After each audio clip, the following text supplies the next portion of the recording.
Colts, led by Indiana Daniel Jones. No. Or, I'm sorry, Daniel Indiana Jones. I Josh, predicted this Colts team to be the worst Josh, team in the AFC. I think you're missing the point.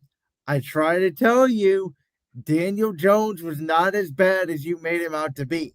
Now, do I think that Daniel Jones is going to go 7 for 7 and score on every single drive and become the first quarterback in NFL history all of a sudden to score on every single possession of a football game again? No, I do not. Did I think the Colts were going to beat the Dolphins? No, I didn't. Did I think it was going to be that badly? No. But my God, we could have had the surprise of the year in the AFC. Maybe it's not the Raiders. Maybe it's not the Patriots.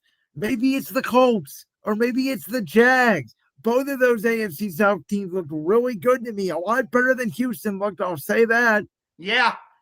Houston did not look good starting their season on the road against the Rams. The Rams defense terrorized CJ Stroud all game Once long. again, on his back all game. And again, we all said the Texans were going to win the division by default because they have the best quarterback. Well, do they? I mean, if Trevor Lawrence and Daniel Jones play the way they played on Sunday and CJ Stroud plays the way he played, the Texans are not winning that division. I cannot wait for Monday Night Football. Buccaneers at Texans.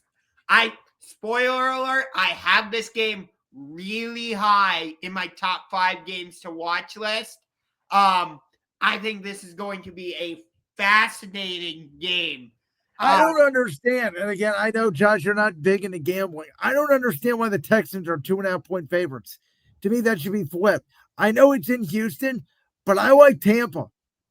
So, give credit to the Buccaneers, by the way, because during our prediction show, I said the Buccaneers would take a bit of a step back, and I predicted Atlanta to win that division.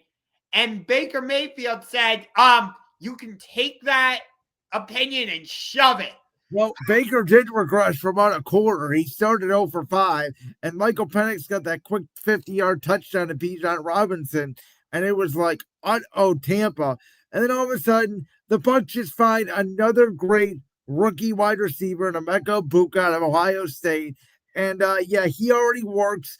He has a chance to win Rookie of the Year. I'll say that right now. If you guys want to go ahead and put in your bets for Rookie of the Year, I think Emeka Egbuka might be a great pick because that guy is a stud, and he was the difference in the game, and that's why the Bucs won outside of, again, Younghoe Koo missing another field goal because every day in the NFL, we have football games where men go to war for 60 minutes a game, and then it comes down to a soccer player checking the wind and kicking a ball for the uprights to determine the result of football games.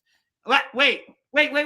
You're saying that when you go to kick a field goal or extra point, the objective is to kick the football between the two giant yellow goalposts? I know in Cleveland, they don't understand how that works and why that kicker and why the kicker and wide receiver coach, for the record, hasn't been fired yet is beyond me.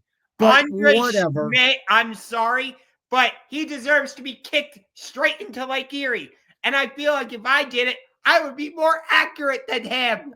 So here's my thing. Everybody says the Browns outplayed the Bengals, which they did. Everybody says, oh my God, the Bengals didn't look that good, which they didn't. But guess what, ladies and gentlemen? The Bengals offense only scored 17 points. Last year, they scored 38 points 5 times. They lost all 5 games. In week 1, they scored 17 points, and they won the game. Yes, I know. The Bengals were held to 7 net yards in the second half. And they won the game. And Myles Garrett, who I have criticized a ton on this show. Yes, I thought played the best game he's ever played in a Browns uniform. Yeah. The Bengals were minus 18 in the fourth quarter, and yet they still won. Jamar Chase and T. Higgins only had a combined 5 receptions, and yet they still won. Again, I don't know why everybody's taking it as a negative for Cincinnati. I think that's a huge positive. Like, oh my God. And now all of a sudden, we'll see how Jacksonville looks. I think that's a very interesting game in week 2. Could the Bengals do what I said they were going to do at the start of the year and start 2-0?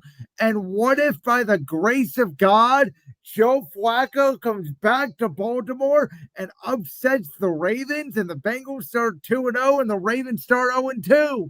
I don't see that happening. This is the Ravens' home opener. Hey, wait, hold on. I'm not saying it's going to happen, but let me just paint the scenario, Josh. Do you remember what happened last year to the Ravens? They Yeah, lost a heartbreaker. Week 1 at Kansas City. Isaiah Likely's toe was on the line. What happened in week 2 to the Ravens? they played their home opener and lost, I think, to the Raiders. You are correct. So why couldn't they play their home opener this year in week 2 and lose to a 4-win football team in the Cleveland Browns? It's the same script. Yeah. Remember how I said the Browns were going to win 6 games this year? I was wrong. I tried to tell you. I thought 4 was optimistic with this team. Now, I will say this. I'm still a firm believer. If Shedeur Sanders starts that game, I think the Browns win. If Dylan Gabriel starts that game, I think the Browns win. And you know what? I'm sorry. I usually don't do this on this show, but I am taking a complete shot at 92.3 The Fan and ESPN Cleveland, the local radio stations here in Cleveland, Ohio. On Monday, all the talking heads, thank God I don't work for those radio stations or I'd be fired in 5 minutes because everybody would hate me because all you guys talked about for hours was, oh my God, the kicker. How about talk about how Joe Flacco threw the ball 45 times? The ball bounced off Jerry Jeudy's hands. The ball was bouncing off Cedric Tillman's hands. Dylan Sampson and Farron, the rookie tight end out of Bowling Green, were the only 2 competent weapons on the field. And throughout the first half, you got your asses ran on by Chase Brown. But yeah, everything's cool because Quinshawn Junkins is coming back next week. Who gives a rip?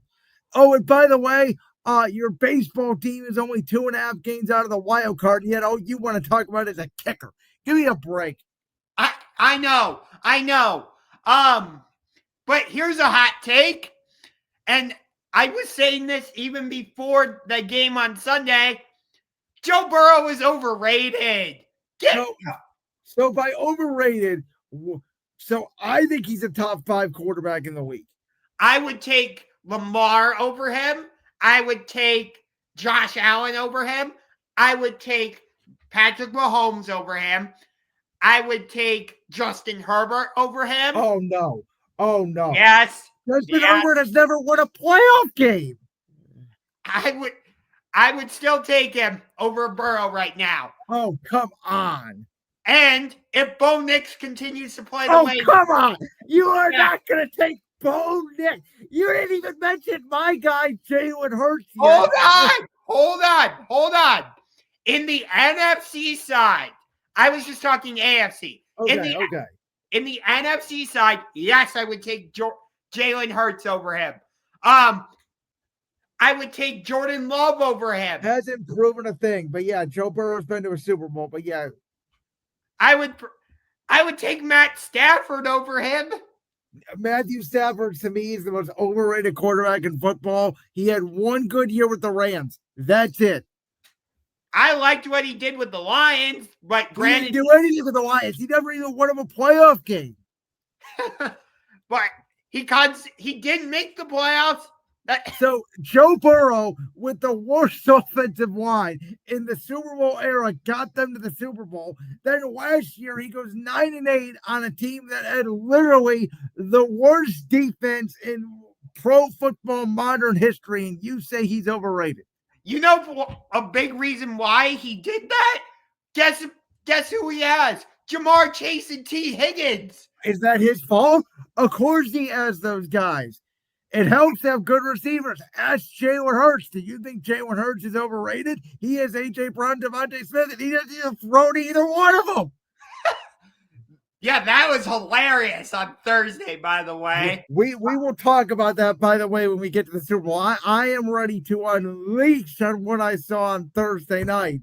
I need Jalen Hurts to throw the ball to A.J. Brown and Devontae Smith more because I have them both on my fantasy team. Well, Josh, I think your fantasy team's in That's trouble. what I'm saying. Yeah, the one thing that we did not talk about here that I forgot to mention that I wanted to go back and talk about real quick was I think Josh, our hype on Bryce Young and the Panthers should die. Bryce Young's back to the old Bryce Young. I don't know what the hell happened. They looked like the Panthers that started. What did they start 1-8 a year ago? Yeah. And my other big takeaway is are we sure Ben Johnson's actually gonna fix Caleb Williams? Okay, so everybody's saying this again. Maybe I watched a different game. I actually thought Caleb played pretty well last night. All things considered, based off what we saw a year ago, I was very impressed with what I saw. Obviously, the first couple of series. Did he miss throws? Yes. Did he miss DJ Moore in the back of the end zone? Yes. Was he with a wild eye and did the offense melt down? Yes. But I did think you did see signs that, like, he's going to get better in this offense. I think it's going to take time. At the same time, I think people are way overreacting to JJ McCarthy having one great quarter because I don't. Kevin O'Connell did this last year with Sam Darnold. Okay, but JJ also went 13 for 20 passing. That's it. He only threw the ball 20 times. And he got a run game in the fourth quarter. So what's going to happen when he's down 10 and doesn't have a run game? He has to continue to pass the ball. I cannot wait for this Sunday night game between the Falcons and Vikings. Yeah, I thought about it. I'm like, that's a weird game to put on Sunday night. There's so many better games to put on Sunday night. And then I was like, you know what? I'm excited to see Penix versus JJ in primetime, to watch them both. You know how I am on young quarterbacks. I need to watch them with my own eyes. I understand.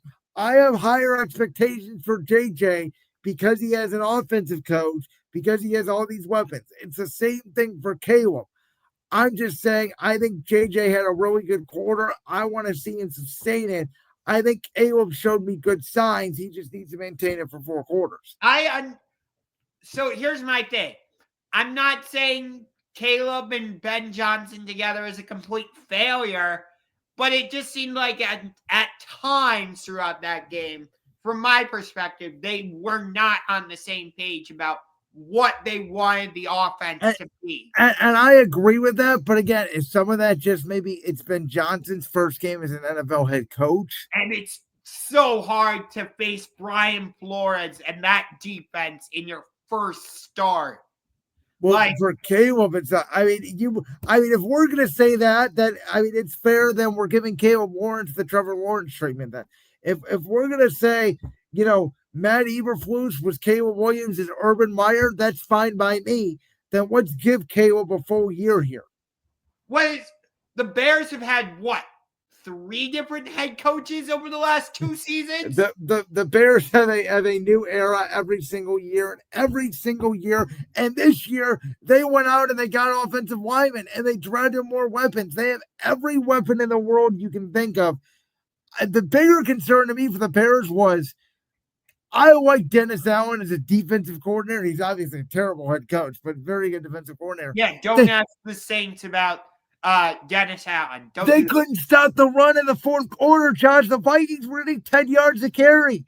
Don't you make an adjustment at some point? Yeah.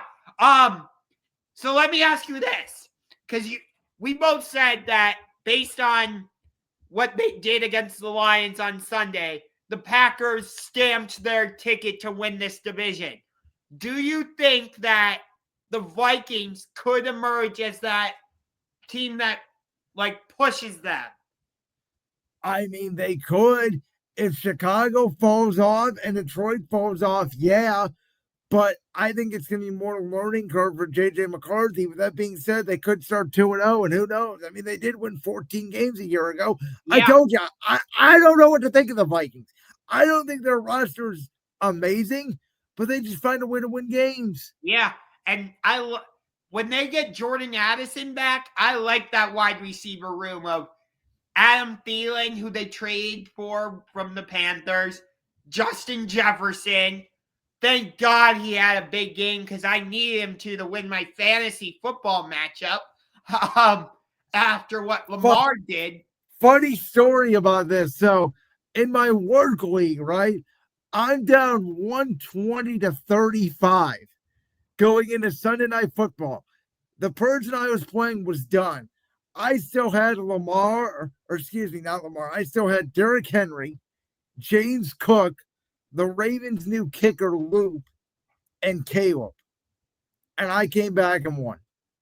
Ah. So thank you, Derrick Henry, very much